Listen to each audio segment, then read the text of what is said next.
Hello, this is Brian Foster on Kardec Radio, presenting the program Spiritism and the Spirit World Around Us. Hello, and a wonderful night, afternoon, morning to whoever throughout the world. Remember, we are here. We are on this program in Kardec Radio, Spiritism and the Spirit World Around Us. And tonight we are talking about a future again. This is episode 2, the future. And episode 1, we talked about how it was implemented. Now we're going to talk about how the spirit world implements, how the orders come down and then implements the word of God. So I've been telling you this is all about the future. I haven't really got into the specific future events that may happen. I'm telling you, these are broad, but I think it's important for everybody to understand what that means. How does the spirit world create our future? It's not just like all of a sudden something in the mind and then it happens, although thought is action in the spirit world. No, there's an army, there's legions of spirits undertaking, doing, implementing the word of God and the word of higher spirits and downward, just like a regular organization in our earth. So first, it's August the 12th. This is Spiritism and the Spirit World Around Us, episode 2, the future, how it is wrought, right? And first I want to say is please tell all your friends to sign up to join Kardec Radio Facebook page. You can see these streamings. We are here on 4 o'clock Pacific, 7 p.m. Eastern time, all time zones in between. Please share up. There's Liza. Hello. Please share our video for people so they can understand and look at Spiritism. Plus, you can go to all these Spiritist Facebook streams I put on the YouTube channel. I also have on BitChute, and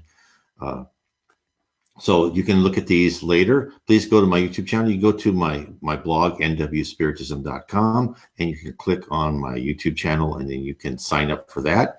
And please also share this video with other Facebook pages. Oh, those Matthew, hello. Share this page with other people, and then share it. Go to my YouTube channel and share that, and share those videos. There's lots of videos. I put all these things down, and I also have shorter videos on Spiritism Explored and Explained. So, again, why are we here? Well, I'm sure everybody here watching live knows it's because of Allan Kardec, the Spirits book. This is why we're here. This, to me, I never get tired of saying it or telling other people. I try not to bore other people, but that was a revelation. To me, that book had answered questions I'd had since I was a teenager. Started thinking about things other than the latest candy bar I wanted to buy. This book answered so many questions. It answers why the earth it is, why we go through what we do, why good things happen to bad people and bad things happen to good people, and everything in between and around that. Spiritism explains so much. And I'm bringing this to you because I want you too to know about Spiritism, because once you understand about the spirit world and the processes in our place in it, everything is understandable. Every little thing that happens to you, your friends, it helps shape your attitude and your character. And you go, okay, I understand. This makes sense now.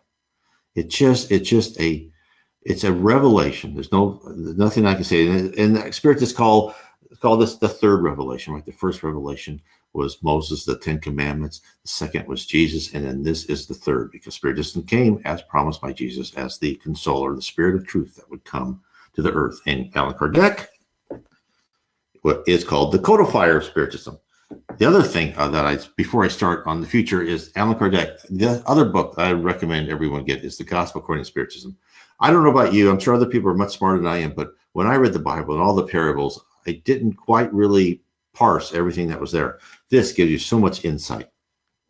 Okay, one more book. This is what we're talking about. Everything I'm talking about is in this book, How We Are Guided by Spirits. How did I create this book? This is all what I did is I took messages given to the Reverend Jiva Owen in the early 1900s, and I categorized them. And then I looked at the messages he received, and then juxtaposed them to other messages In other writings, we have Chico Xavier, Allan Kardec, Leon Denis, Yvonne Pereira, all great spiritist mediums and authors that just told us so much. And what's special about the Reverend G. Val Owen is the information he gave. It does prove, right, like things like that Chico wrote and in his Andre Louis series of books, but it also complements and it added to it. It really kind of gave us a higher looking point of view in the processes of the spirit realm, which of course is the universe we all came from and we shall return to. That is where we will live our immortal lives. Our life on earth is a small episode designed for what, right? It's a campus. We are on the school of earth. Why are we here? We're here to improve our character and our attitude. We're here. This is why we're here. This explains everything. Now, let's get into the topic tonight. How the spirit realm implements the word of God. Now, so we think of God in heaven as a place where our Supreme Lord has everything ordered, right? Perfectly ordered. A machine with gears and cogs that run for infinity without any required maintenance. A utopia where there's no need for improvement. On the contrary, according to Spiritism, earth is an imperfect representation of heaven. From this, we understand that there are organizations, learning centers, work, architecture, all of the required components that we need on earth to run a large city or a nation, which also plays a role in heaven. So therefore, really, even in the spirit world, nothing is static. Like a time-lapse video of a busy city center, the higher celestial spheres are constantly in motion. Think about this for a second. Think about how this alters the norm of what people think in heaven. People think heaven is you go to a place, and all different religions and doctrines. Spiritism is a doctrine. You go to this place, and it is the place, right? It doesn't change. You don't change. You are there. You're there. You live in this wonderful paradise of Elysian fields. Spiritism says, nope, sorry, it doesn't work that way. And this is what's so interesting about it. So this constant motion, this constant improvement, this constant changing, it has to be orchestrated by a sophisticated organization. A command and control structure is a requirement in order to accomplish the directives of management. Well, now, when I say directives of management, that means our future. Where does the spirit world want the earth and the population on earth to go? What is the goal? What are we being taught, right? How is the earth changing in order for us to learn what we need to learn? Everything's interrelated. And this directive of management, in other terms, I could also say the word of God. Now, in my books, I've written about the organization of certain sections of the higher planes, but I have not detected a good explanation in the books I've read of the process of decisions being turned into actions through multiple layers of management in the spirit world. The nuts and bolts of the structure to lay out general guidelines and the method of control of an army of spirits to act upon a set of orders has until now been a mystery, at least to me. And there are many gems of knowledge exposed in the book Beyond the Veil. Of course, that is a series of books that's what I've written into this, and categorized and explained everything that was sent to the Reverend G. Val. Well, not everything, I shouldn't say that. So in one section where the spirit Zabdiel, and of course, there was many high spirits that come, and Zabdiel, Arnel are two of the ones, to come and talk to the Reverend G. Val. And it just, the information they give him is just revelatory. It's just so information. It's just interesting. So Zabdiel is talked to him and expounded on the theme of unity and diversity. And he succinctly lays out the process whereby orders from above flow down the chain of command and presents the width of freedom to interpret general directions. Additionally, he notifies us of the rules of engagement when the actions of one group overlaps another. Isn't that interesting? So there's orders coming down. It's not just God saying, no, make this planet. No, he gives an order. I want you to make this planet. Then it filters down all through the lines of command. So when Zabdiel discusses a soul's power, whether in a spirit or a physical body, he states that the person's attunement to divine will enables an individual enhanced capabilities to accomplish great deeds. Hence, to be an effective member of the spirit hierarchy, a spirit must be aligned with the spiritual direction of his or her spiritual superiors. He illustrates this point with the following. I'm going to quote here. For instance, there are here such as have charge of the elements which condition the earth and those things which grow upon the earth. Let us take one example which serve to illustrate the others. Those who have charge of vegetation. These are under one mighty prince and are divided and subdivided into departments, all in perfect order. Under these, again, are others of lower estate who carry out their work under direction and in conformity to certain unalterable laws laid down in higher spheres. So in the paragraph above, we're not really told anything new if you really looked and researched spiritist literature. There are numerous examples of the structure of directors of certain functions in their support organization. So on a very small level, if you had read lately and the book No Solar by Psychograph by Chico Xavier, talks about Andre Luis, and in the end of the book, it talks. He went to a place where actually it was in the Messengers. He went to a place where he was in nature, and he talked about. And then they saw these spirits who were taking charge of animals and plants and so forth. And it shows you, this is what the power of Jiva Owen is. It's showing you the very top level of how these spirits are looking at the earth, looking at the vegetation, as Zabdal said, how they are directed, right? They're just not there and they just go willy-nilly. No, there's order above. And therefore, and then another example is the Spirit Emmanuel in the book On the Way to the Light, reveals that Christ was a member of the community of pure spirits who directed the establishment of our entire solar system. Everything's created. Therefore, we on earth, incarnates and discarnates alike, are led by Christ. The earth was created under his direction. The billions of years of evolution it took to form mankind in a vessel for spirits to inhabit and who need to learn by multiple trials, and the building and destiny of nations and whole societies have all been decreed and led by Jesus. This is an enormous fact. Christ wasn't this wonderful person who came and lived for 30 plus few years and told us so many wonderful things. Jesus is so much more. This is what Spiritism really exposes, that Jesus is so much more than we thought. And it's not just Jesus past time, it's Jesus now. Jesus is guiding the earth at this moment, at this precise moment. And it's telling the people that work for Jesus, okay, this is what we want to do. And Jesus is not only in charge of this planet, but some other planets too. So given all this, let's go back to how orders are processed, how they're brought down. How did Jesus give commands and have them followed in order to produce the flora and fauna we live with today? So Zabdal, this is what's so great, Jiva again, he supplies the details through an example of the group of spirits which guide the evolution of plant life on Earth. Now I'm going to quote again.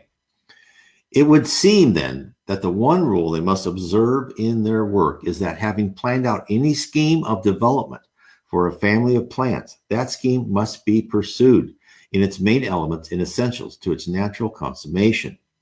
All their armies of subordinates are kept within the limits of that unalterable law of evolution. If an oak family is planned, then an oak family that must remain. It may evolve into subdivisions, but these must be subdivisions of the oak. It must not be allowed to branch off into the fern family or seaweed. These will also be developed along their own lines. Now, what does that tell us? So from what he's told us above, we see that the path is planned. There are definite guide rails in place to keep the workers moving forward. The main objective must be held in sight and no wild tangents are permitted.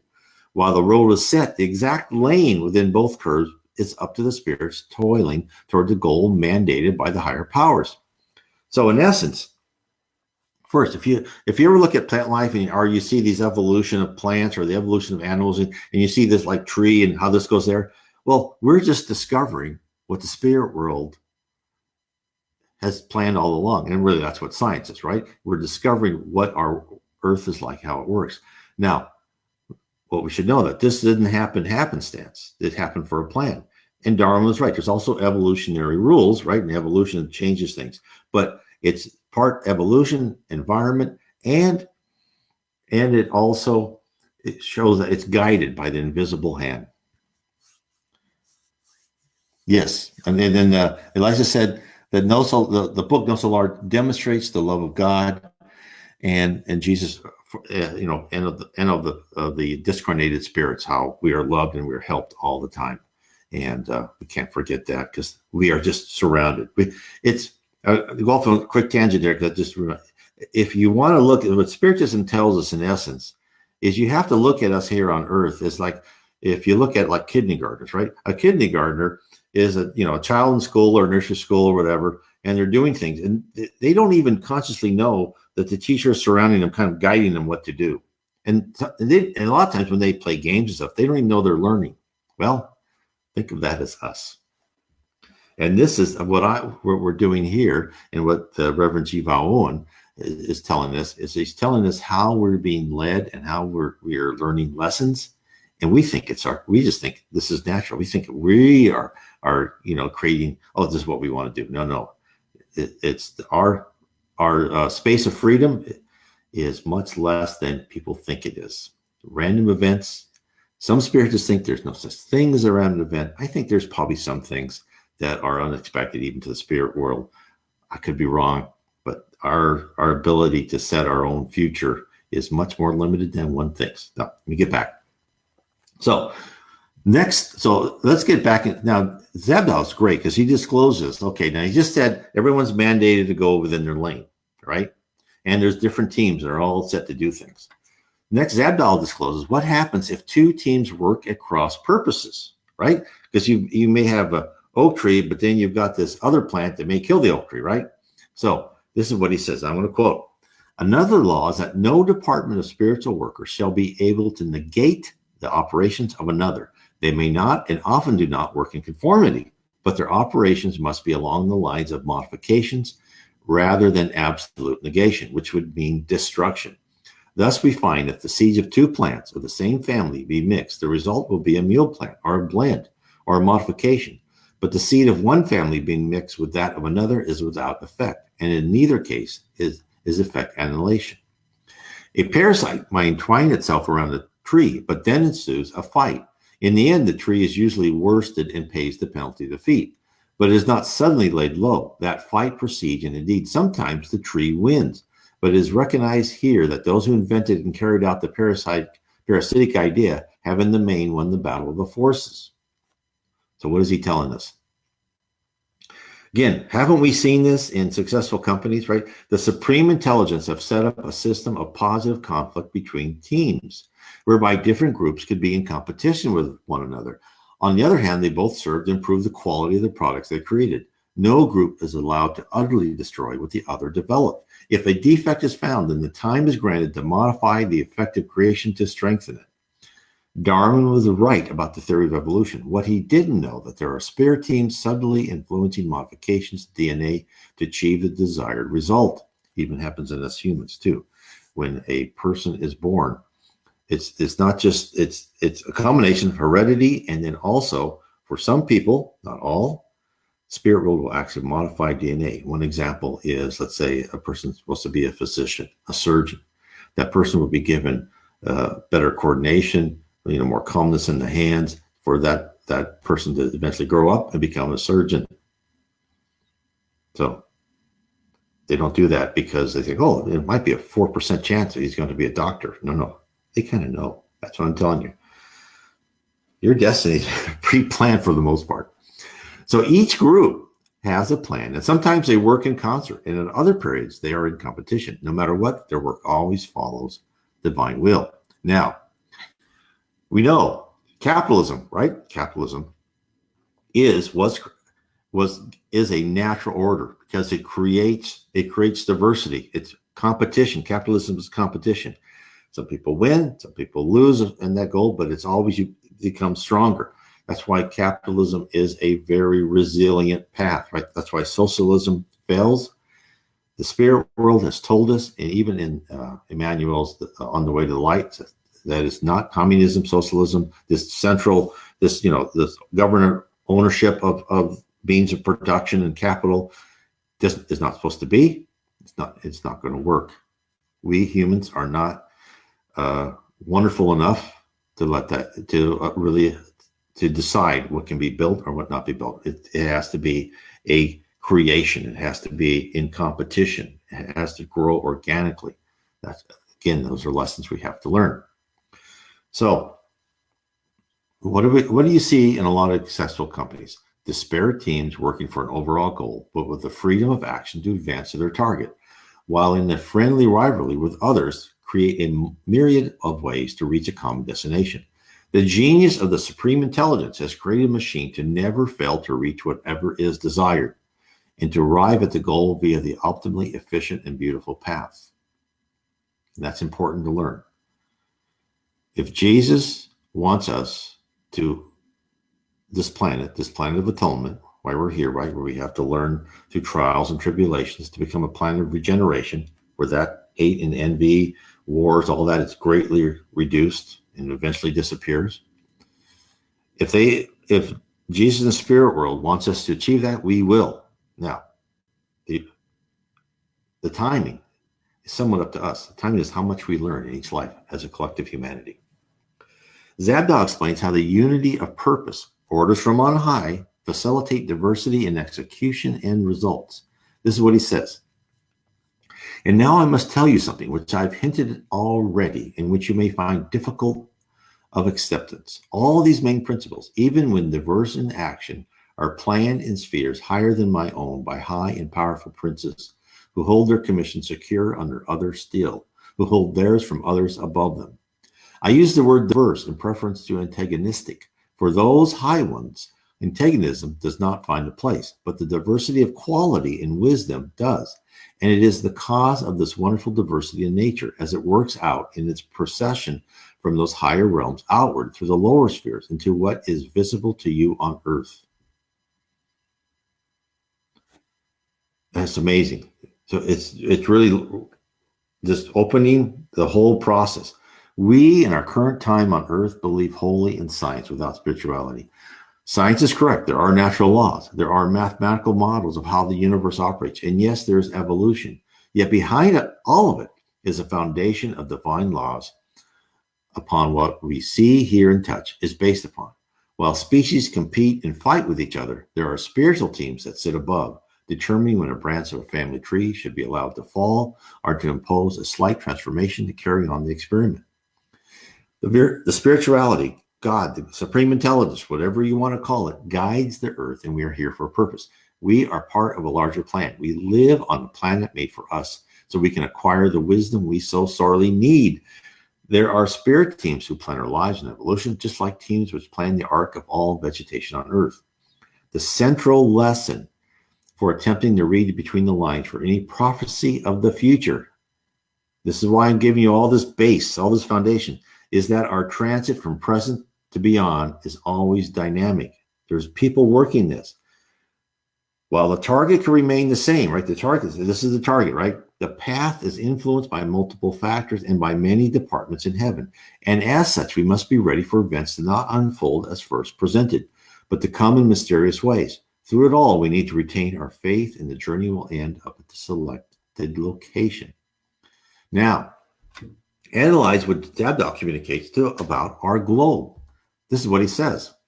And yet, when you consider the stars of different size and complement, and the waters of the sea, naturally still, but by the motion of the earth and the gravitation of bodies at a distance, allowed to have no rest, and then the more rarefied atmosphere, which also responding to the pulls and pushes of the forces which impinge upon the earth, whips into motion the heavier liquid, and all the diversity of form and the color of grass and plant and tree and flowers and insect life, and life more evolved, the birds and animals, and of the continuous movement along them all, and in the way in which they permitted one to prey upon another, and yet not to annihilate wholly, but every species must run its race before it passes away. All this and more, then you will not, my warden friend, he's talking to Chief Alwyn, confess that God is indeed the most wonderful in the manner of his working, and that the wonder justifies the most fully the measures he has permitted his higher servants to adopt and use, and the manner also of their using. Hence, the spirit world works according to the set of rules laid down by God. While we think that he works in incomprehensible ways, he really doesn't. He works in ways which allow us free will, and all his servants, right? All, even in the high spirit world, you're given free will, but not perfect freedom to perform dangerous acts of destruction on a cosmic level, but on a level suited to maintain our interest and self-satisfaction, on a level which entices us to want more and more responsibility, to plant the seed within each person, the desire to complete our training on earth and other worlds and on multiple levels of heaven, so we may take part in the excitement of creation. This is what is really awaiting us. What does Spiritism tell us? Spiritism tells us in the Spirit's book. What's our goal? Our goal is to become a perfect spirit. That means someone who is full loving, charitable, fraternal, doesn't think bad thoughts, right? That's why we're on earth, right? We are, in essence, immature spirits. We are like teenagers, can't control our emotion, can't control our thoughts, go a million ways. We are here to learn to remove our blemishes, our faults. Why? Because we are at some time in the future, very far future for me, we will be part of that creation. We'll be part of teams that may go to a planet like a pre-Earth that we say, okay, we will help guide the evolution of animals. We may help guide the evolution of plants. We may help guide societal structures. We may guide history of intelligent humans on some sort of other planet. And now you know that we will all be part of different organizations, and we must all work together, learn together, all under the guidance of higher, more superior spirits than ourselves. But it's not like work where you may work for a boss you don't like or don't respect. The people in the spirit world that are in their positions of power are there because they have earned it and they have gone through the same things we have. And they are humble, but they are extremely competent. And that's why we're here on earth. Now, we'll start talking about the future. Now, there's an interesting section in Book 2 of the Highlands of Heaven, which is part of the Beyond the Veil, on the topic of science. Again, the High Spirit Zabdiel discussed the cyclical nature of science, and he communicated the following. So now we're really going to talk about what some of the future are. And I'm going to intersperse some more about the processes, but we're talking about the future. And now he's talking about science. So this is what he says. Science as history repeats itself, but never an exact duplicate. Broad principles govern from time to time the search for knowledge and are succeeded by others in their turn, which having served then also fall behind into a secondary place in order that other principles may receive the more concentrated, undivided attention of the race. But from time to time, as ages go by, these principles return again, not in the same order of sequence, to receive the attention of a new race, and so the march of human progress goes on. So that sounds like we've been here before. That sounds like there's been other races on Earth, and they've learned things, and now we're rediscovering them. Well, you would be correct. So while history is thought of repeating due to the consistency of human nature, our greed, our thirst for domination, our hubris, science is generally seen as a line, right? A line that starts out on an upward slope. And from the first discovery of fire, then in the Renaissance begins to increase in altitude, right? We went through thousands of years like this with fire, maybe the wheel. Not every place had the wheel. And then, like in the 17th century, we started going up like that. Interesting, isn't it? But the Spirit Zabdiel tells Reverend Juval, and this is what he said: items of discovery are also lost and found anew, often in other than their original guise, and some with strange features added, and for others old features lacking. So,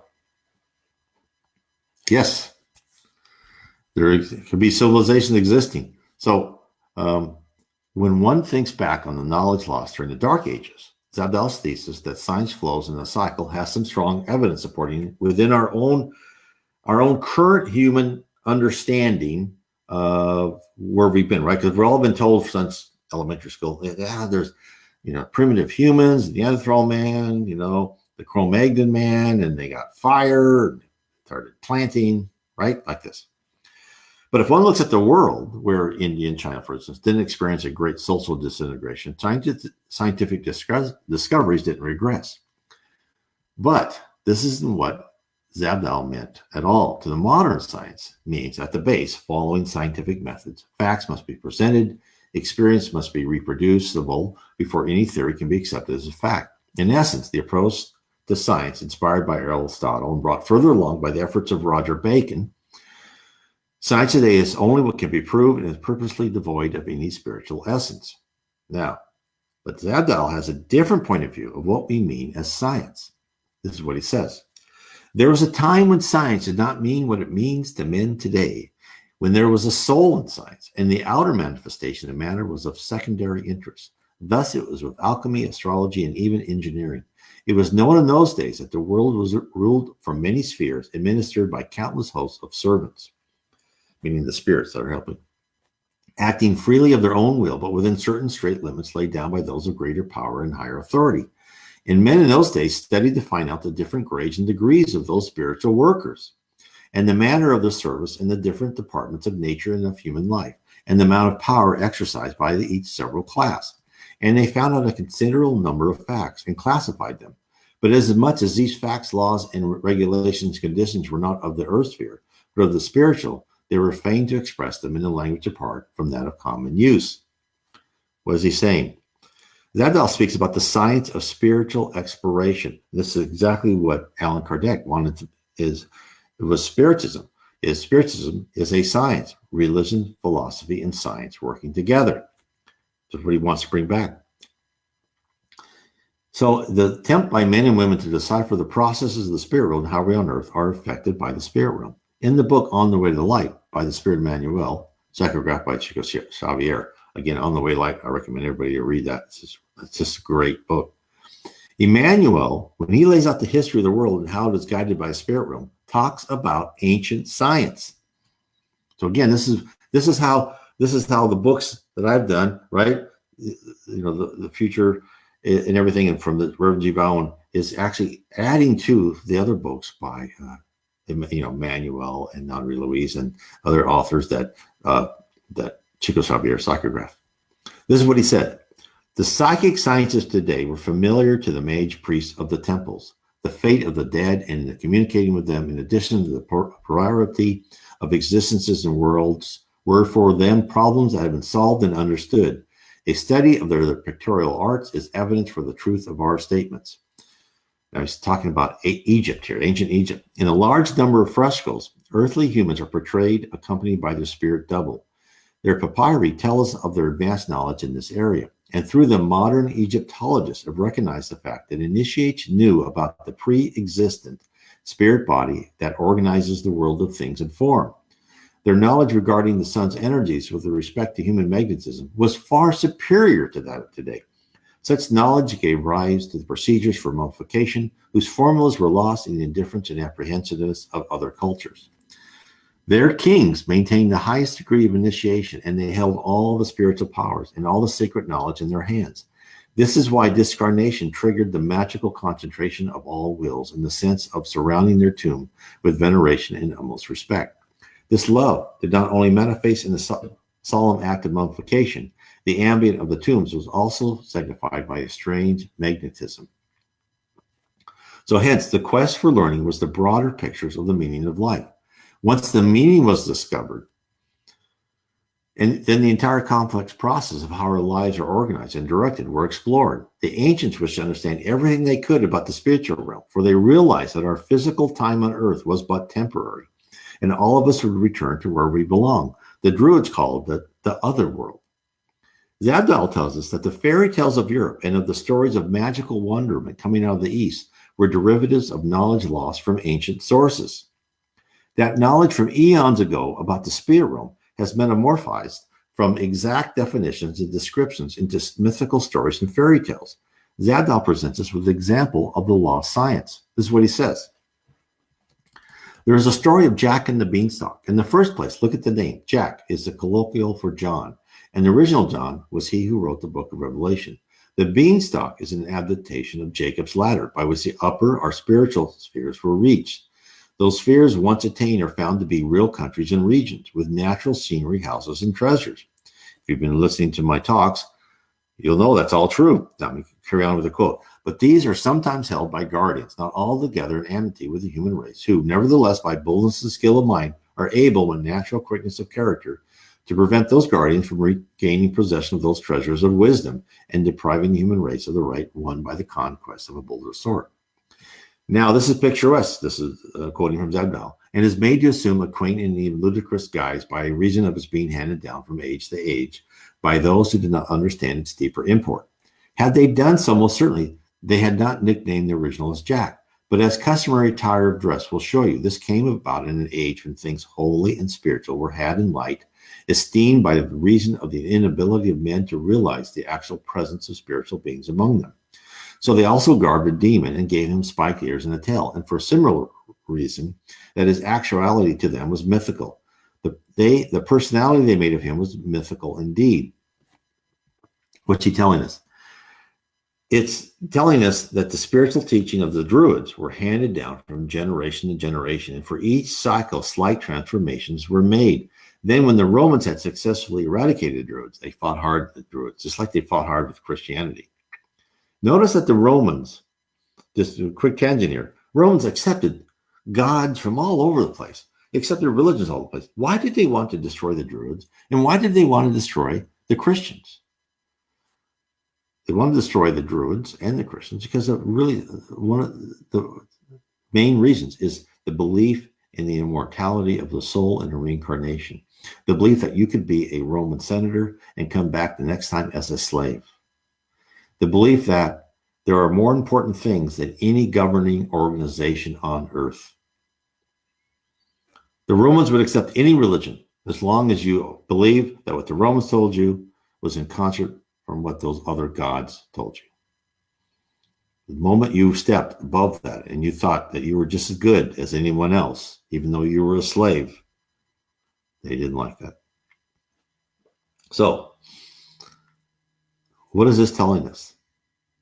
That the supreme intelligence and the governor of our planet, God and Jesus, has seen worlds and species like ours before. They know the phases humankind must travel through. There are other worlds where people are evolving. There's other worlds that are inferior to Earth, or other worlds superior to Earth.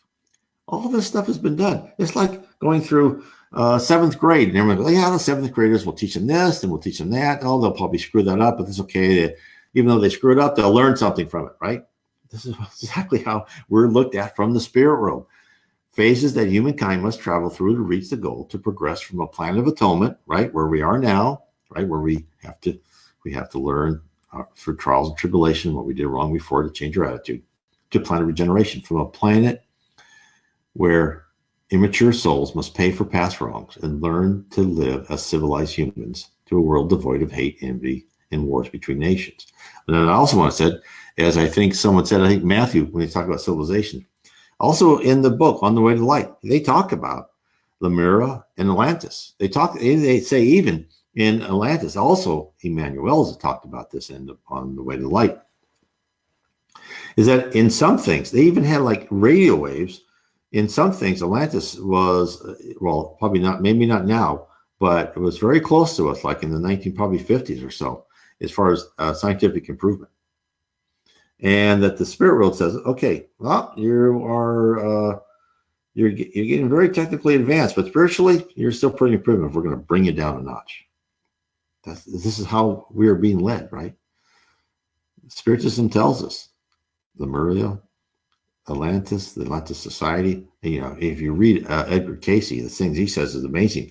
Edgar Cayce was originally a Christian, didn't believe in reincarnation. Then when he started getting all this information, he says, okay, yeah, I believe in reincarnation, right? Even he was something before, I think, in Atlantis. And then I think he came back something in Egypt too, if I remember what I read from him. So we've been through this before.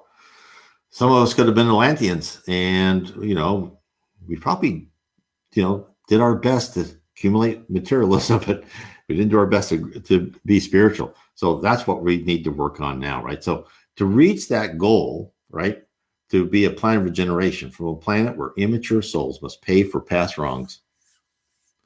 Oh, great. Yeah, Matthew, okay, yes, do that. It should be up there later tonight or tomorrow. Matthew says he's going to link another video on the ancient civilizations. Okay, so to reach that goal, to be a planet, right, of regeneration, one of the aspects is the attainment of the Spiritist doctrine. Now, remember, Spiritism is a doctrine, it's not a religion.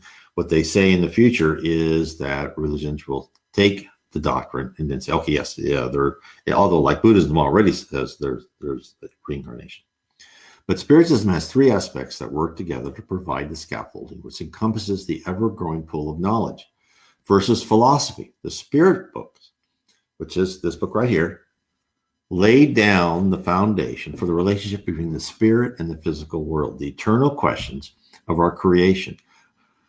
And our creator, our destiny, and our soul are all covered within Spiritism. Second is science. This is the area which certainly would have the most doubters. Rightly so, for nothing has been proven today. Modern society accepts people's beliefs in God, but only as a nod to those that need it. This is beginning to be revealed, though. If the internet, this is both good and bad, but if you read all the stories about NDEs, right, and what people see, you cannot discount a lot of this. In fact, I've read a book, or wrote a book, I should say, The Spirit World Talks to Us, 12 accounts from near death and other experiences. And I went through 12 accounts and took their interpretation of the facts of what happened to them and said, okay, this is what Spiritism tells us, that this is the reasoning behind it, and this is how this process worked. For instance, you saw your Uncle Bob.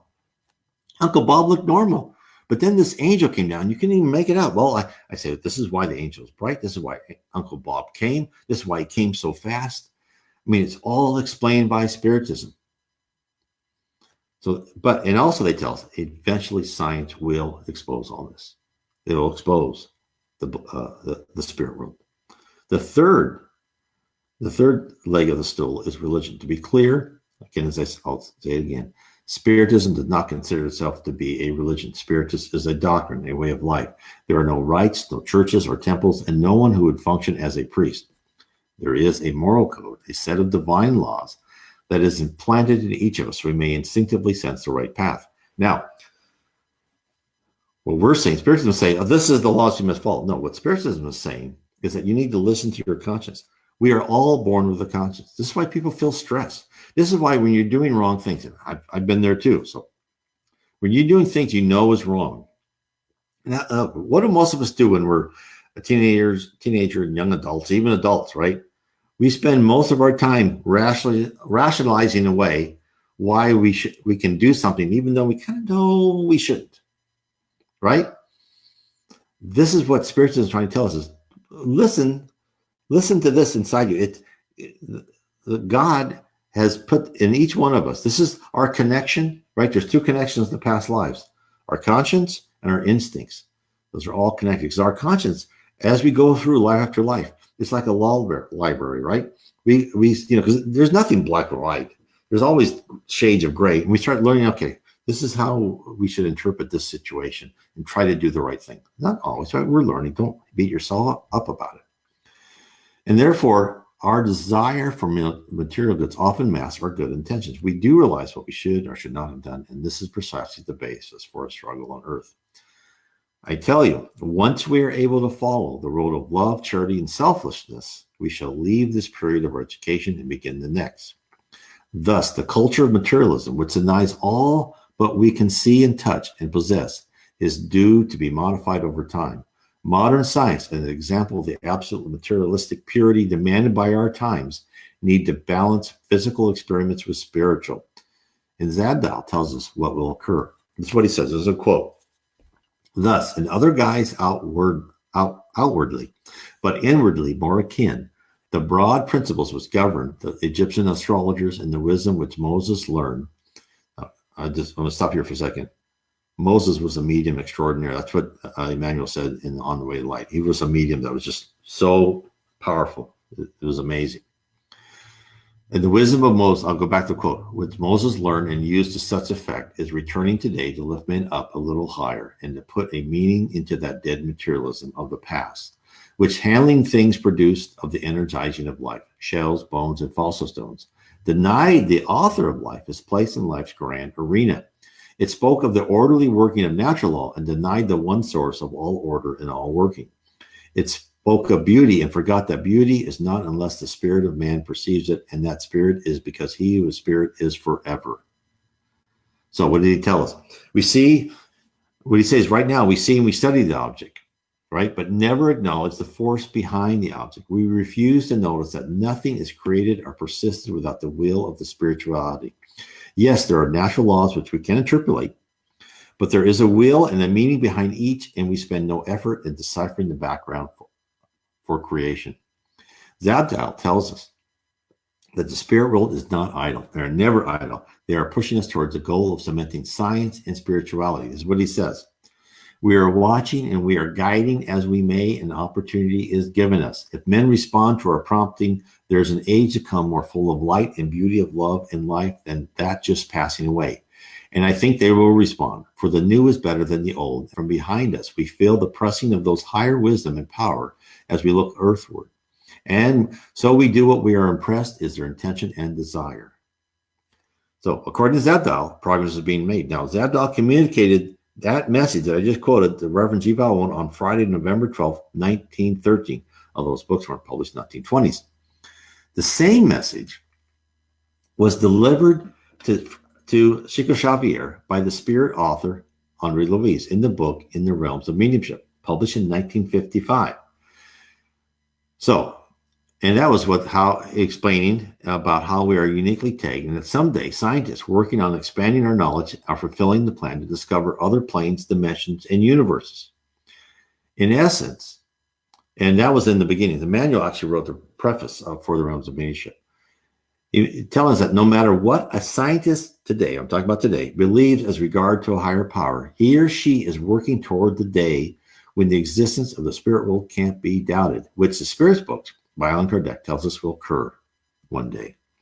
Our world is on a pre-planned flight path.